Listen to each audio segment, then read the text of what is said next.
Not a man, but back at it here on the Red, Gold, and Bold podcast with you as always, Eric Eager, Soren Petro with you. Not with us tonight, Jeff Chadiha. We're down a man as he is on vacation, a richly earned vacation, I might add. So we hope Jeff is enjoying his time in I don't even know where. Do we remember where he went, Eric? Somewhere nice, somewhere tropical. For all the people that think Jeff's a hater of the Chiefs, we might not even want to tell them where Jeff is right now. Yeah, that's true. That's true. We'll leave it, to everybody to try and figure out. A lot to get to today here on the, and I think I'm going to lose the brand. I didn't realize when there's only two of us, it's a little bit harder to see you, Eric, especially with your classic low profile framing. We don't want to miss any part of Eric Eager. I put the red back up, Soren. Let's celebrate the Super Bowl champion Chiefs. All right. Let me here. I'll give you more of me right here. Look at there that. You go. More of your head.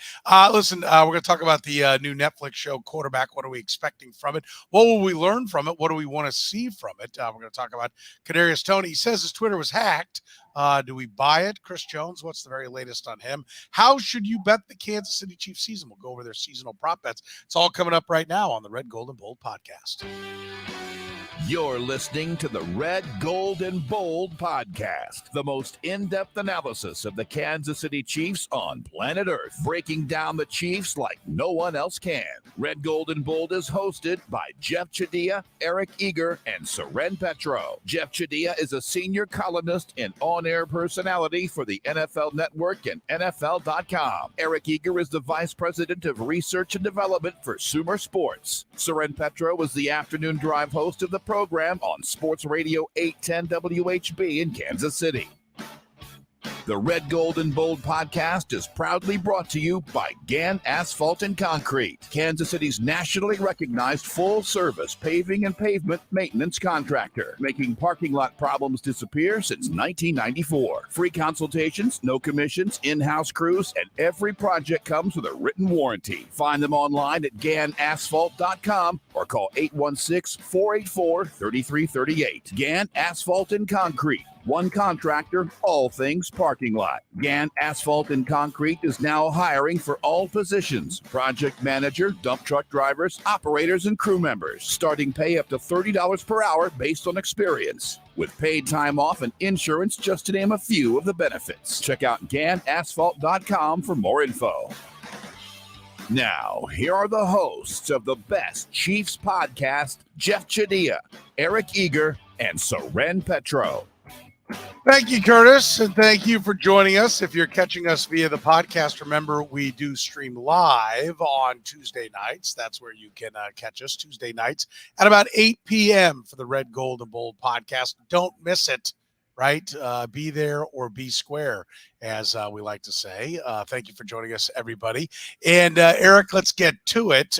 First of all, we mentioned Jeff Chadiha on vacation, so it's just you and I breaking it down. I mean, We're gonna go through some of the odds, right? Like something you're excited about. Am I wrong? Yeah, ever since 2017, you and me talking Chiefs. Let's do this. Yeah, it is. Is that how long it's been? To January, the Chiefs lost a game to the Steelers in the playoffs in January 2017, and I wrote an article about how they should move on from Alex Smith. And you guys picked Rob Brenton, your former producer, picked it up, put me on your show, and the rest is history, as they say. That was how the Best Chiefs podcast was born. Yeah, there it is. By the way, I like this one. Jeff got hacked. No, we saw a photo. I don't know where he is, but it looked. It was a flex by Jeff. Yeah, it was looking like he's in a better spot. I love this. Jeff was Chiefaholic. Did not see that coming. Eric, new hair gel. I'm letting it flow today. Thomas Dimitrov, who I host the Sumer Sports Show with, you can find on YouTube as well. He's been making fun of my hair for like 3 weeks, and it hasn't made me cut it at all. So I kind of like the flow here, Petro. It makes me look a little younger, I think.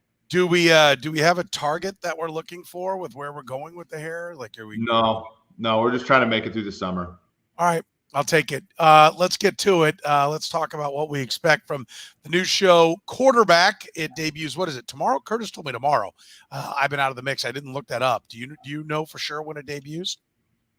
I think it is like within this week. I got to be honest, like growing up in Minnesota, I just spent 2 weeks in Minnesota with my parents, my family, and I grew up in Minnesota. All my friends are Vikings fans, and obviously being a Chiefs fan, and having no interest in Marcus Mariota, the guy. I'm not really like the movie. The documentary is not that compelling to me. I know what it's going to look like. Kirk Cousins is going to look like the folksy guy that all the evangelicals like. Patrick Mahomes is going to look like a complete psycho because he is a complete psycho. And Marcus Mariota is going to be like a lovable loser. Unfortunately, that's how I see it. Yeah, I don't know. I'm intrigued by. I like anything behind the scenes. My question is, how much are we going to get from behind the scenes? Yeah. Right. And, I know we're going to get some mic'd up stuff, but I thought it was interesting. It's put on by Peyton Manning's production company with editorial approval from Patrick Mahomes' production company, which I'm fine with, but I think it's going to keep it a little bit. I'm sure there's some things that would not even have been bad that they're going to be like, oh, that's going to affect Patrick Mahomes' brand in some way, shape, or form. They're going to be overly cautious. So that did make me take a step back as far as what my expectations are. Can I tell you a story? One of the best. So everybody my age, one of the best comedies that's ever happened is Step Brothers, right? Like that's a hilarious movie. We all talk about it and stuff. My former boss and my friend Chris Collinsworth, he was supposed to play Rob Riggle's character in that movie, and he and his wife nixed it because she didn't want to see him on air saying the effing Catalina wine mixer. So that was supposed to be Chris Collinsworth's. That was supposed to be his line. And I'm hanging out with Jack and Austin, his two sons. We're going to a baseball game, and they tell me that story, and they're like, Chris has had this amazing career. Obviously, lost 2 Super Bowls, all this kind of stuff. His worst beat of his career was his wife, who is a lawyer and like kind of his PR, a lot of his PR guy, PR person, and getting him off that for like saying one F word on a movie. And you can imagine like Mahomes, how Mahomes is a far more accomplished athlete than even Collinsworth is. And he has 2/3 of his career coming up still.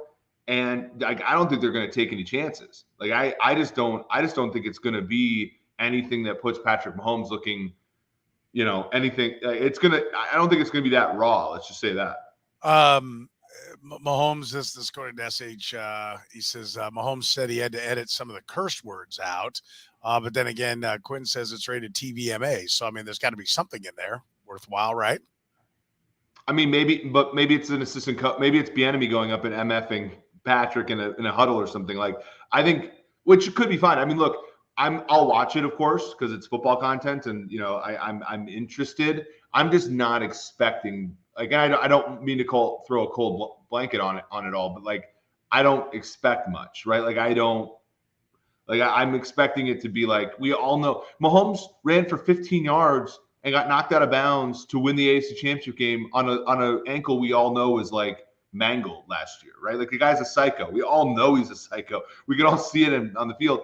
And I think Kirk Cousins, when you look, so it's obviously Mahomes the best quarterback in the league. Kirk Cousins kind of a league average quarterback, a little bit better, and then Mariota's a bad quarterback. I think that the Cousins thing will be interesting, but I think he's buttoned up too. When you talk about kind of his image and all of that kind of stuff, I just don't know like how deep they're going to get. And we already see a lot of inside baseball stuff on football. Like we already see game planning, we already see all that kind of stuff. And so I'm just a little bit. I'm prepared to be underwhelmed. Yeah, I mean, I don't want to get my hopes too high. It's been a while since Hard Knocks delivered a lot of stuff, but I think anytime you get to see what he's like on the field, I think it's going to be big for people. The question is it all stuff that we've already seen on different NFL shows, either on ESPN or NFL Network, or do we get fresh new content? Right. I think we're going to get behind the scenes live content. Brittany Mahomes is in the preview. His daughter is in the preview.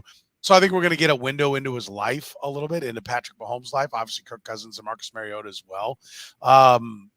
So I think that will be interesting for a lot of people. And I think that's the draw for the casual fan, and that's the draw for the female fan as well. The female casual football fan, not that you can't be a hardcore football fan if you're a lady. You can. The football can be enough to drag you in. But I know my wife has said, oh, I think that's something we might all want to watch. Right. So I do think from that standpoint, they're looking for more than a couple of football nerds like the two of us. And we'll see. I do question whether or not you can deliver the product that both those audiences want to see. I think hardcore Chiefs fans will gobble up anything Patrick Mahomes. We want to watch it. So I think there'll be that element, but I wonder if you're trying to serve two masters and you'll end up serving neither. But you've seen, like, I'm people are gonna make fun of me, but like when I saw the NFL Films like 20-minute thing on the 2019 Super Bowl, I was crying at the end. Like when Damian Williams ran over and they showed like enough of that stuff to get you all welled up. How much of that is like if you're a Chiefs fan, you've seen 2 Super Bowls and you've seen 2 NFL Films. Patrick going up to Eric Bieniemy and being like, I've already thrown 2 interceptions, I got this, or Travis Kelce going up to Anthony Hitchens and being like, all I need is 1 possession out of you. Defensive, like if you've seen that, right, and so I'm a junkie. Like I just got done. I know Curtis made fun of it, but I was like watching a Broncos Vikings game from like '93, KU marching band on the sideline. Like I'm kind of maybe the wrong person that this is trying to appeal to. I'm converted. I'm born again when it comes to football. So like I don't. It's maybe not for me, and that's maybe why I'm like a little just whatever about it. But maybe the average fan, or maybe the a slightly above average person in terms of interest in the league, will find it far more appealing than I do. I want to go on record as setting our expectations so that we can be reasonable about whether or not they were exceeded. We can just say, like, after you watch, you'd be like, oh, it wasn't that good or something. But if you quantify it beforehand, then you have a grading scale to start with. What do you think the most interesting or the most newsworthy, noteworthy thing we're going to learn about Patrick Mahomes is during this? What would you guess it to be? I think we're going to learn that his off the field life is a lot more busy than we imagine. Okay. I think when it comes to endorsements, when it comes to his wife, now with 2 kids, right? Family, obviously his brother, but it's his mom and dad. And I think that we're going to find that Mahomes is off the field. Like he has a full-time job off the field too. Yeah, I think that's interesting. I think we're going to get some insight. I think the person who has a chance, and what I wonder if the reason for the editing control of the documentary is, I believe that this is going to be a very positive light towards all the people around him. And I think for a lot of people that will mean, like, I think we may not see his brother at all in this mix. And I think it's going to be, and listen, we've talked about how there's been less social media activity around him by his family members and everything, but whether it's his mom, his dad, Brittany, I think we're going to see all of them cast. And I think that's one thing we're going to see.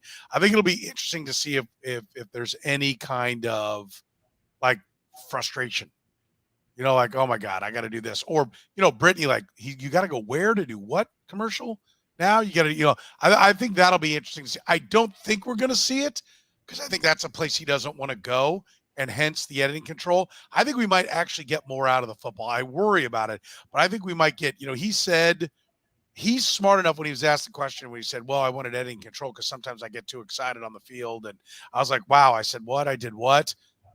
He's so good. He's never made a misstep that I can see him presenting that as the reason. And the real reason is he wants to protect his family. And I use the word protect because he does not want them in any way shown in a negative light. That's what I think we will see over there. But I think we might see more out of the football side because of that, because he knows for the most part, on a football field, he can do no wrong. Yeah. Well, and you can tell just by the way that he plays football. The guy's great on his feet and the way he talks. Like, has he ever screwed up in the media as far as a quote? No.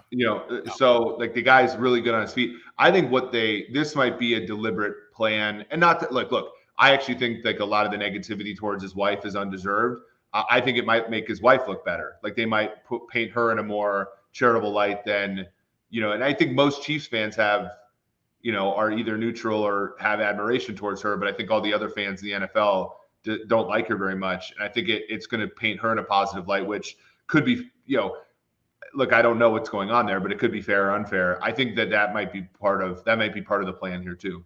Yeah, and I think B's right. He says the Netflix doc will fill the gap until training camp. I think right now people are starting to salivate for football, and they're going to fill that need with some behind the scenes football, and people will love it. What do you want to see? What I want to would you see. love to see? I want to see Mariota's leaving the Falcons and how that whole thing went down. Right. I want to see and again, like, probably because I'm not as familiar with Atlanta and I'm not as familiar with, I'm familiar with both other teams. Like, I want to see what, how that went. Like, how did they go up to him and say, hey, Desmond's starting this week? Or how did they go up to him and say, or how did he, break the news that he wasn't coming back? Or, what was he talking? Like, was he telling his family? Like, all that stuff. Like, I actually want to see what happens kind of at the boundary of NFL quarterback play, which is where Marcus Mariota is. I want to see, and I think a lot of other people do as well, his home environment, his house. Like, I got, when I was on vacation, I got a text of, like, apparently someone got an aerial shot of his new house. And I dropped it, when I got it, I downloaded the photo and I said, okay, I'll put it in here, whatever. Who knows what I could need. And then I got back and I was showing pictures to a friend of our vacation. And as I was scrolling through things, I'm like, oh, we visited here, we visited there. Here's my daughter, this, here's that. And I scrolled by one and they went, oh, that's Mahomes' house. Right? Like, everyone had seen that picture so much that even swiping through photos, my friend spotted that. She knew that's Patrick Mahomes' house. And, like, so I think everybody cannot wait to see, oh my God, that's his closet. That's his bedroom. That's his garage. I think if we get any of that, and I don't know, at what point, it might be later in the show, because his house, I don't think got done until towards the end of the year or middle of the year. I can't remember what it was. Well, that's what I'm saying. That's to my point about it being a full-time job. The guy's getting home from practice and he's like, all right, I got to talk to the contractor about my football field in my backyard and, like, how they're going to paint my logo on the end zone or whatever. Yeah. By the way, the Patrick Mahomes logo featured prominently there if you haven't seen it. The Red, Gold, and Bold podcast proudly brought to you by Gann Asphalt and Concrete, proudly serving the entire KC metro area. Kansas City's nationally recognized full service paving and pavement maintenance contractor. If you've got parking lot problems, make them disappear. Call Gann Asphalt and Concrete right now at 816-484-3338. They've been making those parking lot problems disappear since 1994 with free consultations, no commissions, an in-house crew, and every project coming with a written warranty. Why wouldn't you call right now? 816-484-3338. Find them online at GannAsphalt.com. Eric, let's switch gears and talk a little bit about Kadarius Toney. He had what appeared to be earlier this morning, like at 3 a.m., a Twitter spat with an individual who apparently was trolling him. That's how Curtis decided to put it on the radio show. And then fired out, allegedly, a voice message at the guy, a profanity-laced voice message, basically telling the guy, come say that to my face. And Daniel Jones misses me. I don't miss Daniel Jones, and went on. And the guy fired back, oh, we don't miss seeing you just sitting on the sidelines doing nothing. And he fired back again. Don't put anything in here unless you're giving me an address. Somebody had to tell me that's what an addy is. It's an address. That's how square I am.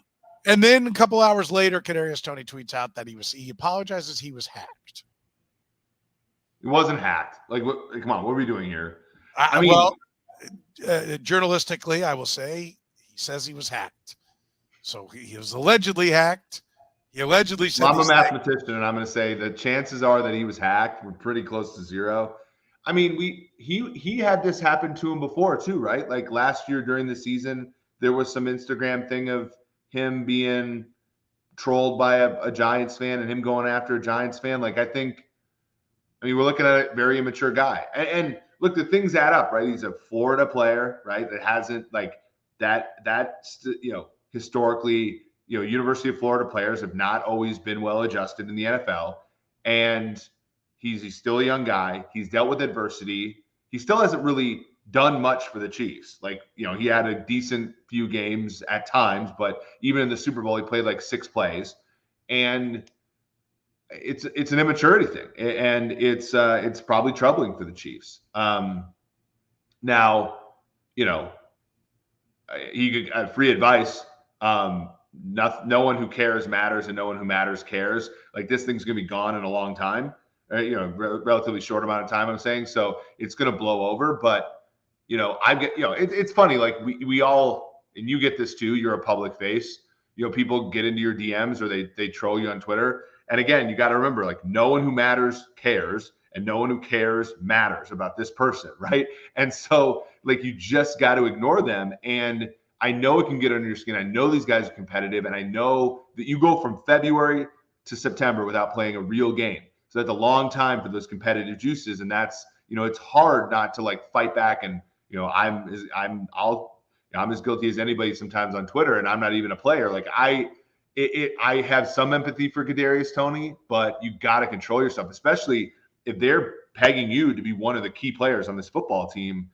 It's not something that you can do like with any sort of regularity. Yeah. I disagree. I do agree that it's going to blow over rather quickly. It doesn't seem to have any kind of national legs whatsoever. I'm a little bit surprised by that. But I think it speaks more to his place in the league than it does the comments. If those were the comments of Patrick Mahomes, it would be front page news, right?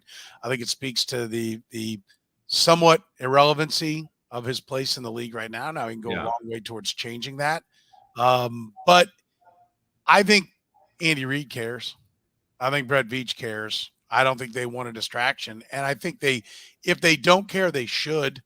Because to me, the bigger situation with this, and I made this point today on the radio show, was that it shows an immaturity. It shows an inability to control himself. Why would you think he would control himself when it's time to really dig into the game plan?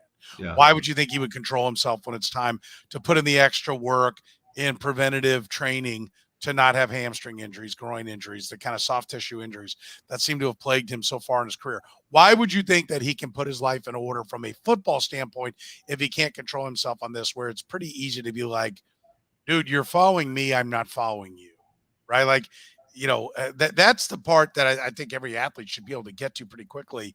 Like, they're all fans are following them, so they care what they say, but you weren't already following the person that fired. Well, but that's what I mean. Like, that's what I mean by, like, if Eric Eager tweeted Petro sucks, I care. Random guy tweets Petro sucks, it's pretty easy for me to move right past. But that's what I mean though. Like, I think, like, what I'm saying to Tony is not that no one who matters cares about what he did. What I mean is, if somebody's trying to embarrass you, which is that's like a lot of these things. Understand. That, like, if somebody comes to Kadarius Toney and absolutely gives the best roast possible of him, and you feel like a little, oh my God, and you feel like you got to strike back. You're like, if you feel embarrassed, don't, because no one who matters gives a flying F about what this random fan thinks of you. No one cares. And no one who cares about you, like, no one who cares that much about you and getting you going matters. And, like, that's the whole problem, is, like, you got to get past that. I know it's competitive, and I know, again, like, I know these guys, that's how they're fueled and everything. And like, it was, somebody said Aaron Hernandez, there's obvious connection with Florida, but he didn't kill anybody. Let's prove that. But like, Aaron Hernandez is like, I refuse to get embarrassed or disrespected by this guy. And it's kind of the same stem of all this stuff, where it's like, you just got to let it go. If you're in like, even me, random schmuck with like 35,000 Twitter followers, I get trolled all the time. You just got to let it go. And if you're a player, you're going to deal with it. And so you just got to know it can't be how you operate. It can't be what drives you. You got to ignore this stuff. So, yeah, and I agree. Andrew says the Chiefs managed to handle Tyreek, they'll handle Toney. I think this is a little different. Tyreek's much better than Kadarius Toney. Like, what are we talking about? As a player, too, but they're talking about handling the situation and the blow up. There was a huge blow up around Tyreek Hill. Obviously, as we know, what's his name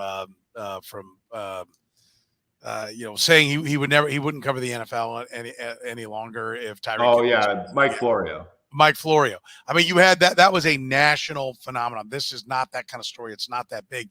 So, yes, I get it, Andrew. I don't think anybody's suggesting that the Kansas City Chiefs are going to crumble at their foundation. This will be the end of the organization, or that Kadarius Toney is going to bring the team down, because I think they'll eject on Kadarius Toney very quickly if they ever think that he somehow can harm the franchise, harm the organization, harm Patrick Mahomes and what they have going right now.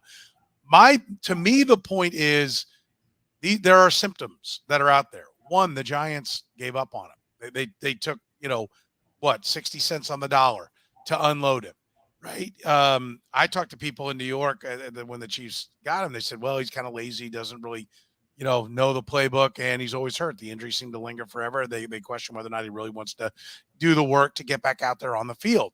Okay, well, that's not good information when a guy's coming your way.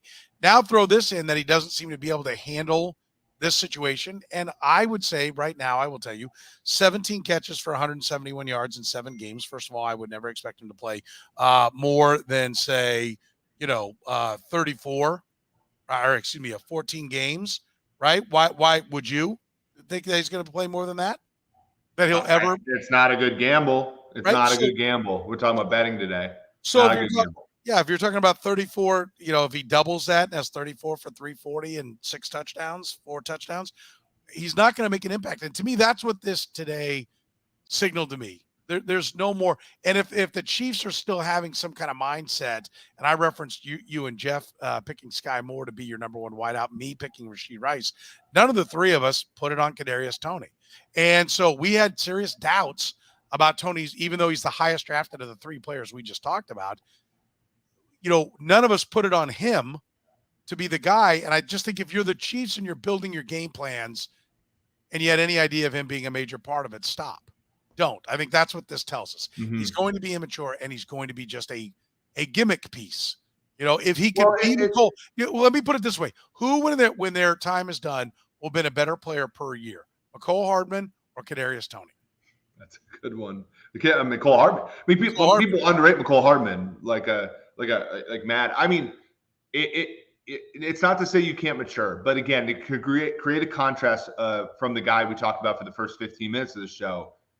Mahomes gets turned on by these things, and he waits to win, and he waits to put he waits to put the rings on the finger and then troll these guys back. Like you've never seen Mahomes. You never see Mahomes yell back at a guy in the stands. You never see, you got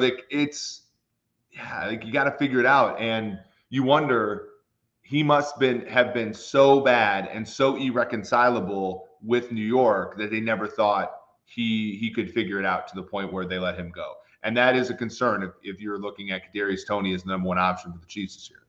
By the way, and I can't remember, SH said, it was, I think Shirley, what was her name? Anyway, Reed said he picked up the offense quickly, so he must be in the playbook. I mean, Brett Veach and Steve Spagnuolo said they were looking forward to seeing Chris Jones at the ring ceremony.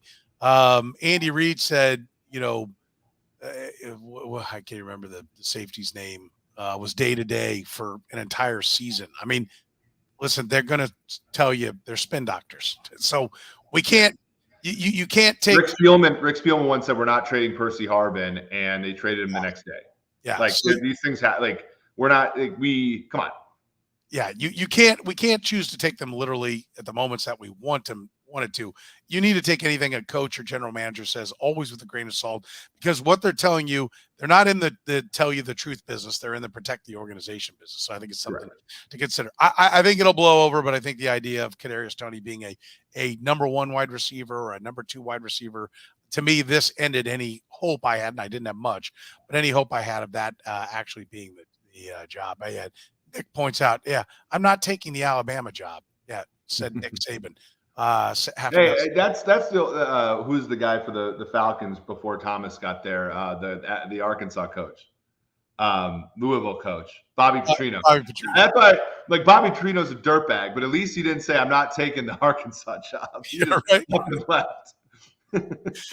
All right, let's move on to Chris Jones. We sit. A lot of people think the DeAndre Hopkins thing might be linked to getting Chris Jones done. At least fans want the Chris Jones deal to get done, presumably to create cap space. And the fact that DeAndre Hopkins is still out there, a lot of people, I've heard some people position it, the longer he's out there, the more likely he ends up being a Kansas City Chief. Listen, I really think I had some people, I just put out some feelers and people are like, Chris Jones, where's Chris Jones? What do we think? And they want to link Chris Jones to DeAndre Hopkins. But in my mind, in reality, and I'm sure your mind is the same way, there is nothing new on Chris Jones. We continue to sit and wait on Quinnen Williams. We all put our landmarks on when we'll be concerned. It'll be of note if and when he doesn't show up to training camp. But I don't think any of us are at a panic stage. Nothing's changed really for me in how I look at this. I still think Hopkins is a long shot at best. Does anything change in this view for you? Yeah, I mean, I think the last time I saw the odds, he was 16-1 to go to Kansas City, which, FanDuel.com/Petro. That's probably a good bet, right? If you want to put down $25 or something on that. But I think it's very similar to the Odell Beckham Jr. situation where a lot of teams, and the Chiefs may or may not have been one of them, had offers for Odell that were all kind of in that offensive range for the player, right? And so he's clearly going to play somewhere this year, but it does not benefit him at all to pick one of many of these offers because none of them reek of desperation, right? And so until a team comes in and does what the Ravens did and double everybody else's offer for Hopkins, he's just going to sit and play. Because as time goes on, Hopkins is as desperate as he's going to get. These teams, let's say you get into training camp and knock on wood, this doesn't happen, but let's say Rashee Rice gets injured, for an extended period of time, or Stephon Diggs gets injured, or one of those, his price just goes up. Right. And so unless somebody comes in and comes up over the top of any of these offers significantly, Hopkins is going to stay there. And the way I see it, I think like Tennessee and New England have offers that are significantly better than the one the Chiefs probably have on the table for him. And he just wants the Chiefs to come up. And if I'm Kansas City, I don't. And I don't think they will. And whether or not Hopkins takes that lower offer is the only question remaining. Yeah, it would be nice for the the one thing I don't like is that you're waiting on the Jets to do something correctly, and I don't know why we would think that would happen. I also think if I were the agent for Quinnen Williams, I would not be in any hurry. One, my client probably doesn't want to go to the early parts of camp. What player does? And two, like the Jets are in a must-win situation right now. Aaron Rodgers isn't going to be there for long, and so you figure at some point they have a breaking point, and that's the scary part. If you are truly waiting in line behind Quinnen Williams, that's the only part that could get scary. Tricky part, Petro, right, is that all these players who are not on the franchise tag essentially have to show up to camp, though, because the fines are substantial. And so you're going to see what's called holding in more than you're going to see holding out. And that's just the player shows up, they don't practice, and it's kind of like a cold war between the player and the team versus what would be more of a traditional war between the team and the player where the guy sits out the whole time.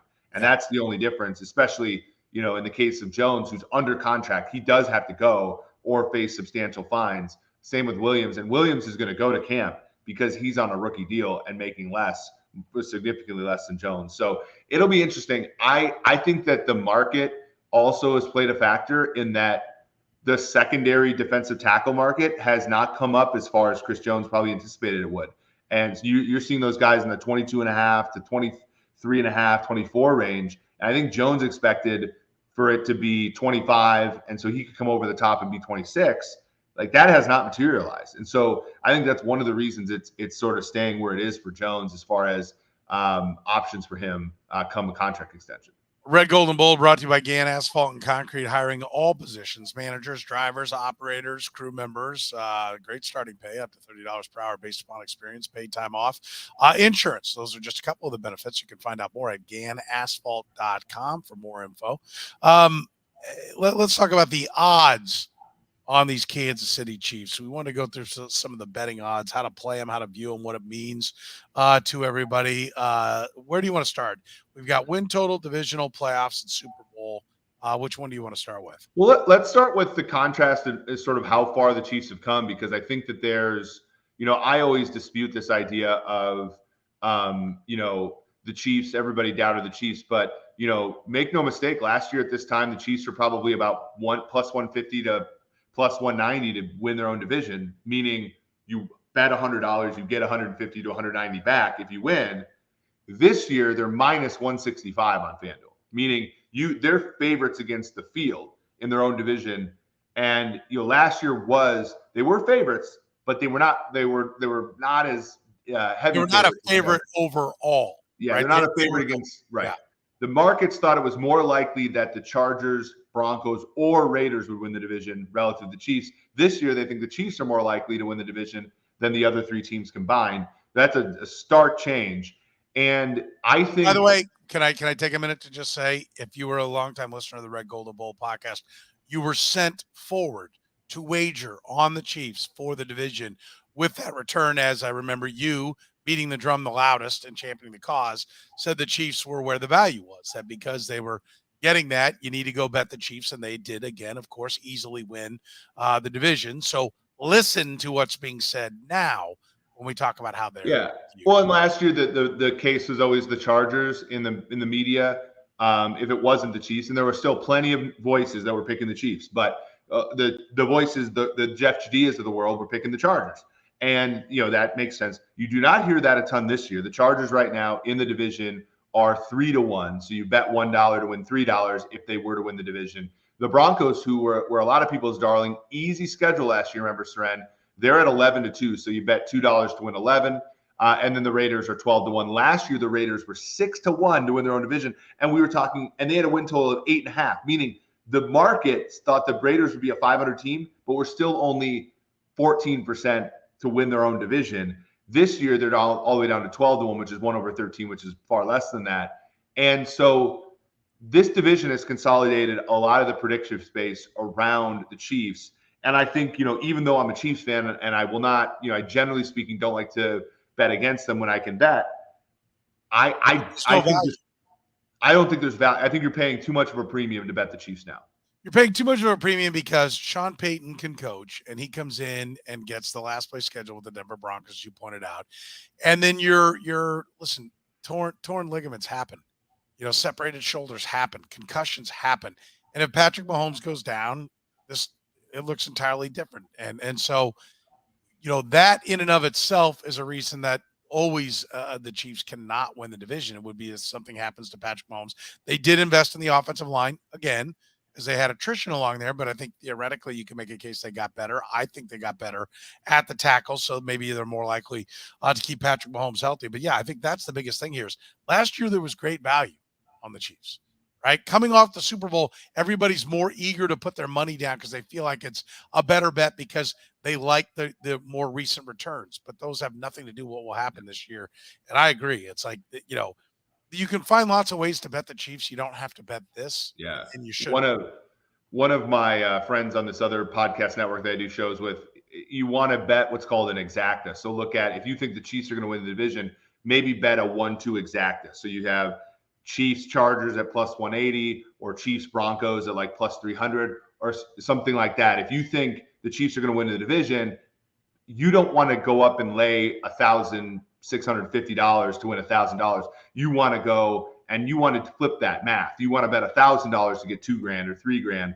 And if you're going to do that, you're going to have to pair it. You're going to have to essentially parlay it. It's not quite a parlay because they're all correlated, but you want to go and say, look, for you can go to DraftKings or something like that after this, but you can like bet the division how you see it, right? And if you believe the Raiders are going to finish last place, which is a good bet. If you think the Chiefs are going to be first place, that's a good bet. You're basically betting the exact is basically which order the Broncos and Chargers are going to fit into, and that's one where you can go in and actually get some real return on an investment like that. A couple of things here I want to focus on. Red said some division team has to beat KC twice to win the divisions. When's the last time that happened?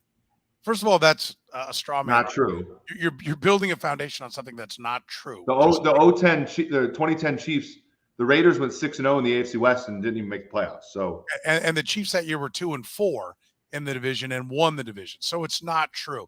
Like in your scenario, like is that it? Does the division winner usually beat at least one or two, or maybe usually not all but a couple of their other division opponents twice. Yeah, it doesn't happen, but no, there is a path to an easier schedule, and the Chiefs having some attrition or injuries along the way. In fact, the most likely path that the Chiefs don't win the division is not them getting swept. It's that somebody gets it done by their games outside of the Chiefs. That is their path, and there are 15 of them that don't involve the Chiefs. That is the more likely path for someone to get there. But I do like this one. Noah John said, "What year will this streak end? And by whom / which team? 27 Denver. What do you think?"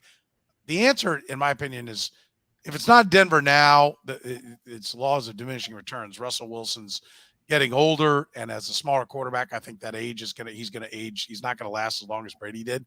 Justin Herbert and the Chargers are the answer. That's who should get it done. It's the best quarterback in this division. It's about putting the other things around him. If you had to call your shot on what team and what year, Eric, what would you put it at as to when the Chiefs don't win?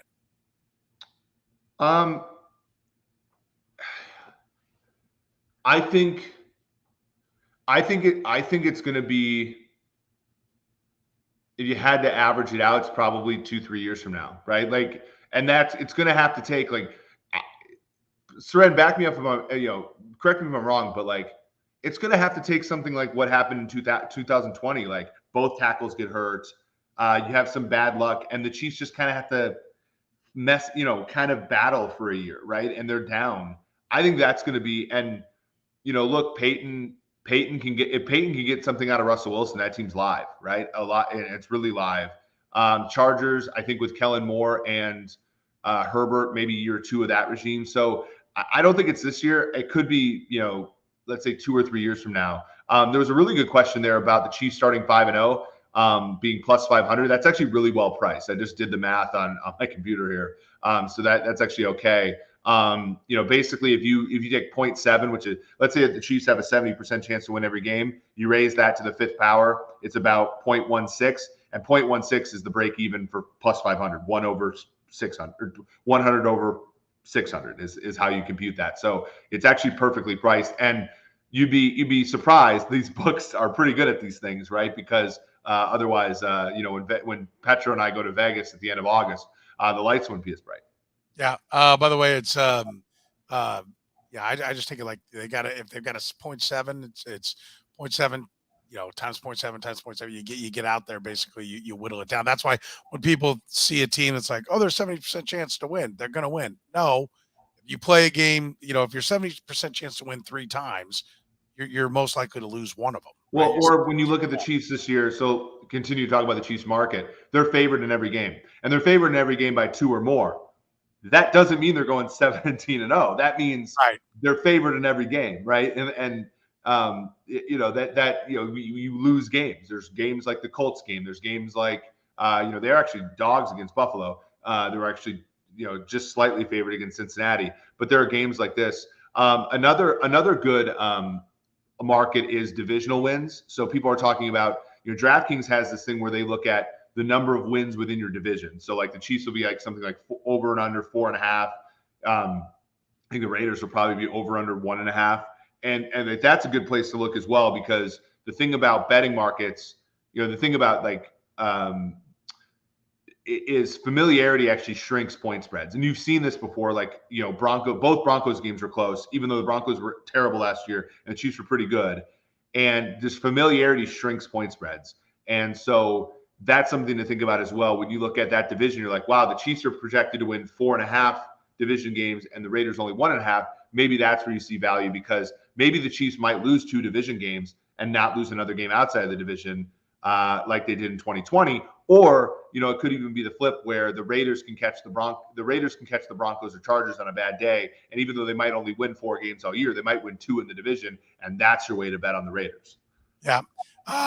Listen, I want to address this one from, Jeremy said, listen, just because it lands on red doesn't mean the probability of landing on black has changed. Yes, on a roulette wheel, but this is not roulette. Patrick Mahomes tilts the wheel. Yeah, and so if you're a clocker on a roulette wheel, which means somebody who goes and charts it, every wheel is actually slightly off. Consider a wheel that's tilting like this. Okay.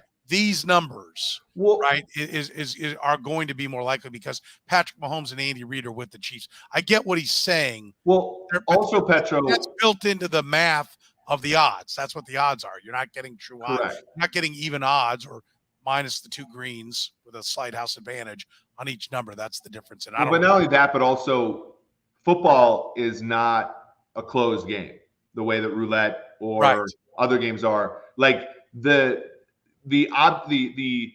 observing a roulette wheel land, where it lands doesn't change the odds. Observing a football game means you get more information about a game that you didn't know. You have perfect information in theory. Of course, like there are wheels that are like, jaggy or whatever, but like they're all off kilter. They're all off kilter a little, but in theory, like these card games and the roulette wheels and all that kind of stuff, they're fixed games. They're closed systems. You know the odds in theory, and there are perturbations that in football you actually don't. Every time a game is played, information is revealed about the game that we didn't have before, and so it's not.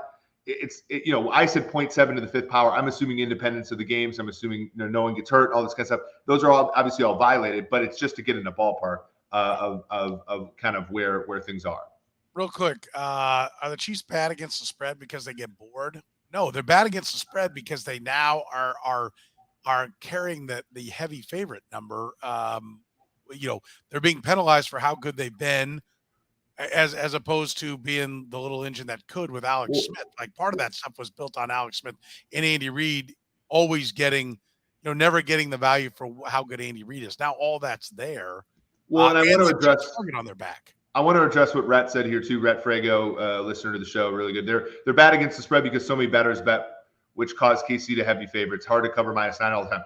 You're right in the second part of the sentence. You're wrong about the first part. Like public money does not influence the number. Like it's all about sharps. And so like if all of Kansas City goes over to the Kansas side and bets the Chiefs -9, the number's not going to move. Like these markets don't move off of square action or public action. It's legitimately, I think, a style play for the Chiefs. And the other thing that's true is if these markets are completely efficient, every game is a coin flip. And we're talking about since the middle of 2020 until now, that's still not that many games. That's like 50 rolls of the coin. And like, you could go home right now. And I used to be a professor, right? So I used to do this experiment with my students, like flip a coin 50 times and see how many. It's not going to land 25 times. It's going to land 35. It's going to land 37. And that could very well be where the Chiefs are. You add to that a little bit of narrative stuff, which is that Andy Reid doesn't like to kill other coaches. He doesn't like to step on the throat. And he kind of and he's also, and again, I love Andy Reid. I think he's the best coach in the NFL. He's not a great end of game coach relative to the rest of the middle part of the game. So he also allows the backdoor cover to happen a lot. And then the one other one I wanted to get, Matt brought up the point about the Patriots. Did they ever lose when Brady was healthy? The answer is lose their division. The answer is no. And they once. I know they did, but yeah, but it was when Matt Castle was the starter. No, 2002. They Oh, you're right. 2002. Yeah, but after that, they never didn't have, even with Castle, they never didn't have the best record in the AFC East. 2 times in 2002 they lost the tiebreaker to the Jets. 2008 they lost the tiebreaker to the Dolphins. But they 2002 when Brady's second year, they did not make the playoffs. Yeah, you're right. They didn't. Tony Sperano and the Wildcat offense, the Dolphins won the tiebreaker against the Patriots. So that was the time they didn't. But I do think Patrick Mahomes puts himself in harm's way more than Tom Brady. And one of the 2 times in his 20-plus odd year career that he didn't win the division was a time when he got hurt. And I think, the Chiefs have skated that with his knee injury and different injuries. When they don't win it, will probably be a time when Patrick Mahomes gets hurt. That'll probably be how it was. All right, the next one we wanted to tackle was the well, you started with division. You want to go to? Yeah, let's just go to win total. I mean, I think we all know that the Super Bowl is a bad gamble at 6-1, just because you're paying a premium. But I do think you can actually get somewhere here. I think with win totals with the Chiefs, because look at Andy Reid's. Depending upon when you graded the bet, Andy Reid's either never lost a win total or he's all but won, because in 2021 it opened 12, closed 12.5. They won 12. So if you bet it on open, you pushed, and if you bet it on close, you lost. Every other year, Andy Reid's gone over this win total. And last year that win total was 10.5. Jeff went under, of course. You and I went over. This one's at 11.5. The over is minus 134. So you got to bet $134 to win 100. The under is at plus 110, meaning you bet $100, you win 110. So you can't bet under this, right, Petro? No. Like we say you're paying a premium to bet the Chiefs. And I would lay the 134 before you got to lay 150 or 155 if you're going to do this. Yeah, exactly. Well, that's the other thing is what do you think happens? How many so here's a betting tip as well. Like these numbers don't move based on players who aren't quarterbacks unless the quarterback isn't very good. So, in Denver it might be, let's say Randy Gregory gets hurt or Jerry Jeudy gets hurt. That might move the number for the Broncos. No one getting hurt on the Chiefs is moving this number unless it's Mahomes. So if you think about where this price is going, somebody on the Raiders gets hurt, somebody on the Chargers gets hurt, somebody on the Broncos gets hurt. The Chiefs are just getting more expensive. Whereas the Chiefs are never going to get less expensive unless Mahomes gets hurt. So to me, to your point, Petro, you want to lay the 134 now as opposed to bellying up right before and laying the 150. The only reason you would wait is if you're a big bettor that wants to bet a limit size, like $50,000 bet. That's the only reason, because obviously as the market matures, the limits go up. But win total limits are not that high in the first place, so it's not really going to be a concern for all but a handful of people. Yeah, people are only, the closer you get to the season, a healthy Patrick Mahomes just means more and more action on the Kansas City Chiefs. Yep. So the only thing you're waiting for here, in my mind, is, I like you said, if you want because you're going to lay a massive number down, and you want to make sure you've eliminated as many of the outside influences as you can. We mentioned the Super Bowl. What about playoffs? Minus 500. I don't like putting that kind of money down on anything like it, but I do think they're pretty close to even with the backup quarterback. I think they may be able to pull that off. Well, that's why you like the win total over, right, Petro? Because if Mahomes misses 3 games, you're still probably winning 12, right? Because you can get the backup quarterback to 1 win out of 3 or 2 wins out of 3. Same thing with that playoff bet. The only thing that worries me is laying a minus 500 price, but I actually think that minus 500 is plus EV. Now, again, minus 500 means in order to break even, you have to believe that it's 500 over 600, which is 83%. You have to believe the Chiefs are more than 83% to make the playoffs. I think my simulation has it as a little bit higher than that, actually. So, even though I wouldn't lay that number, you wouldn't certainly find me on the other side of that number. Yes, I definitely wouldn't bet against it, but I almost think it's what I like it as is, if you're somebody who likes to parlay things, is to throw it into a parlay to just juice your returns a little bit. If you want to, find 5, 6, 7, likely to happen things to put together to try to get a decent return on it, or maybe with 1 or 2, true, like even odd wagers that are in there, because I actually think that whatever mathematical formula you come up with, their odds of making it are better, because they're based upon however you create your formula. They're based on some kind of numbers, right? Some kind of stats, some kind of math, some kind of history, and I think that is based upon the fact that Patrick Mahomes needs to try to win the game. Well, what doesn't take into account is he will do whatever it takes to win the game. Yeah. So your math is based upon him doing what he needed to do to win that game. But if he needed to win more, or if Andy Reid needed to win more, or if good football teams needed to do more to win the game, they would.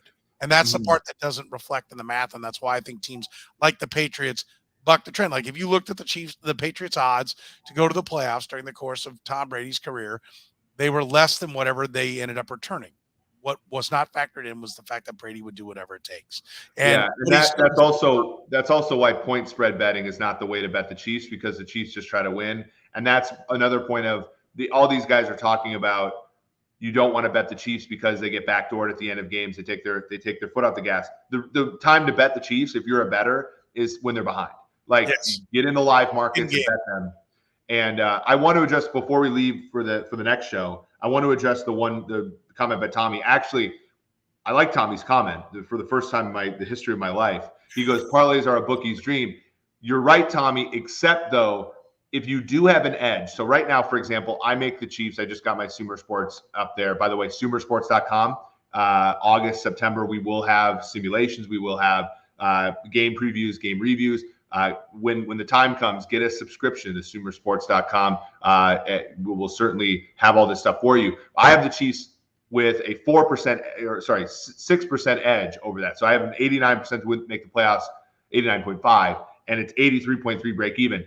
If you have two bets that have an edge, a parlay can compound that edge, even though the book is not giving you full, right? So, for example, if you bet 2 minus 110 games, that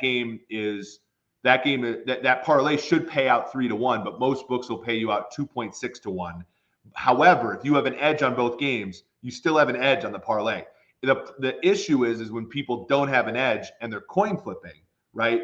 The book has a 2.5% edge on you in just one coin flip, right? When you're just betting minus 110, they have a 40, like they have a much bigger edge. They compound that edge when you do 2 coin flips on a parlay. So if you bet a parlay, you better have an edge on both sides of the parlay, or else Tommy is right. It is a bookmaker's dream. A couple things on that. One, nobody who's ever bet didn't think they had an edge. So be careful with the advice that Eric just gave. I think that I don't agree with that. I think you've never bet a game just for action.